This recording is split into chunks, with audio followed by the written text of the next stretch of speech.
You don't know anything. I hear you, people. Oh, I lost my job. I lost my wife. Who cares? They cut off my man junk and they ate it. I am appalled. I am appalled and I'm frustrated, and I do not believe this is something that represents the city of Eagle. Oh, you remember this? That wasn't even the worst part. You may remember when the city of Eagle's Rocky Mountain oyster feed turned more than just some stomachs, like when it turned some heads and stirred up some major controversy with those ads we just showed you a clip of.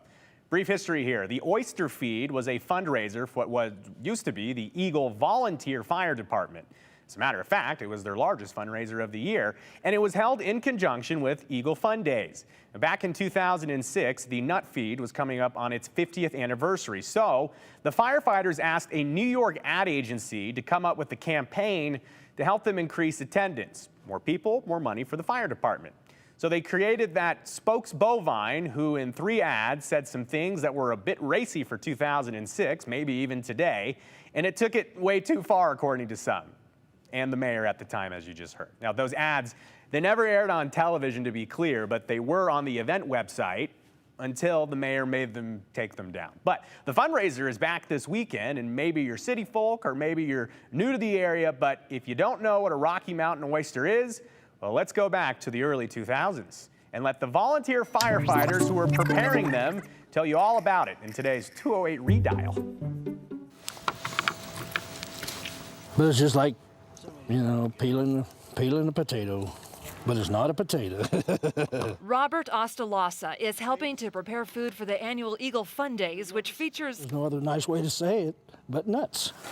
Since the 1950s, the Eagle Fire Department has served them up as a fundraiser every year. It's supposed to be the world's largest Rocky Mountain oyster feed, and that's what we call it. But first, 1,800 pounds of... The technical name is bull testicles. ...need to be cut and sliced. They come frozen.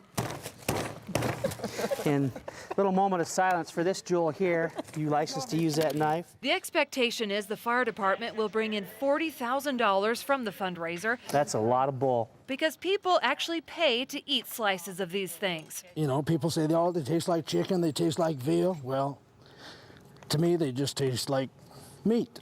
And are prepared about the same way. The real neat part of it is when we cook them. They'll have different types of cooks who put their own flavors in. They'll be Cajun, Oriental. Robert has his own recipe. I use different spices on them, hot sauces and different things. It will take a couple of hours and at least 40 volunteers to get... You can call them nuts. ...ready for the weekend. Once you get past this part of it, they do taste very good if you've had them before. They're very good. Which is why these firefighters have stuck with this dish for so long. They're a delicacy. We could have done chicken to, you name it, we could have done chili even, you know, but this draws a lot of people, it really does. In Eagle, Robbie Johnson. It's just different. Idaho's News Channel 7. I'm just curious how many of you have had these. You can send your thoughts into our text line. Anyways, the Rocky Mountain oyster feed carried on for a few more years after that incident, and when it separated itself from Eagle Fun Days, well, the attendance dropped from the event. And when Eagle Fire became no longer volunteer in 2015, there was no reason to have a fundraiser anyway. So last year, after more than 5 years of not feeding on nuts, it did come back, and it's back in the Fun Days fold again this year. The feed takes place tomorrow evening. We are living through history as we speak. So speaking of Eagle Fun Days, right now, KTVB News Channel 7's Ace reporter Andrew Bartline joins us live from Eagle with a preview of the Eagle Fun Days events. Andrew, I'm curious, is anyone on the street talking about the big feed tomorrow yet? I haven't heard anybody address it yet, but I just heard you call me Ace Reporter, so I appreciate that, Joe. I didn't know that was part of my job title, but Eagle, Idaho is set to be the center of the Treasure Valley here for the next 48 hours. It just started at the top of the 5 o'clock hour. We're a handful of minutes in. Look behind me in the splash pad. That's really where a lot of the attention is right now.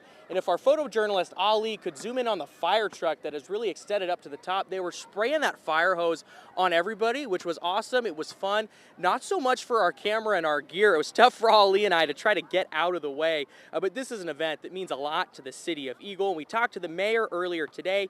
He himself has played a role in it for the last 20 years. It's a giant community party, and it is everything from fireworks shows to car shows, cornhole tournaments. We have a fun run, all the way to a Rocky Mountain oyster feed. And then, we have the Wet and Wild Parade, which is really the staple of the whole thing. It's just all out chaos, right? And it's organized chaos. So it's just fun to see everybody having fun, the smiles on people's faces that are, in their 80s to 1 year old. That's what we want to see in the community, and it really kind of keeps us that small town, feel that we have in Eagle. So we're overextending the population that we have on a day-to-day basis. So, and I'm guaranteeing not everyone from Eagle is coming. There are those that want to get away on these days because they like the nice, quiet peacefulness that's here most of the time. But there are so many that are coming here just because, like I said, it's a great way to bring the community together, the Treasure Valley together, and we really enjoy it. Now, the theme this year is honky tonk, and I have some great news, Joe, because we were joking about this earlier. I have seen a cowboy hat here so far. Now, this area, Gerber Park, is more of the family-centric activities area. There's bounce houses. We'd actually pan over to a rock wall right now. That's where a lot of the action is. There's a big line, and there's actually people halfway up the wall right now. Looks like a lot of fun. I certainly should have brought some shorts, but if you brought boots for honky-tonk time, might be tough to climb your way up there. We do know tonight there is a fireworks show at 10:20. That's out at the Eagle Island State Park. Anyone interested should know that there's 1,100 parking spots. It's limited parking. It's first come, first served basis, but you can see that people are starting to trickle in. There's some food trucks back the other way. There's a big water slide that Eagle Fire is putting on. It's slowly starting to pick up. This event here at Gerber Park goes till 8 o'clock. Now, if you're coming off work, you're more interested in some of those adult options, downtown Eagle's the place for you. And fingers crossed that is where the honky-tonk theme is taking off, because we're not seeing a ton of it here at Gerber. Joe? Well, we got honky-tonk Andrew out there with his eye on really all the action in Eagle. And if you're new to this area, it's important to know this is a really good event for families, especially young families. And that fireworks show that Andrew mentioned is always spectacular. So that's our Andrew Bartline reporting for us from Eagle. All right. Thanks for joining us here on the 208 on Friday. We're going to step aside for just a moment, but when we come back, we got the week that was. Don't go away.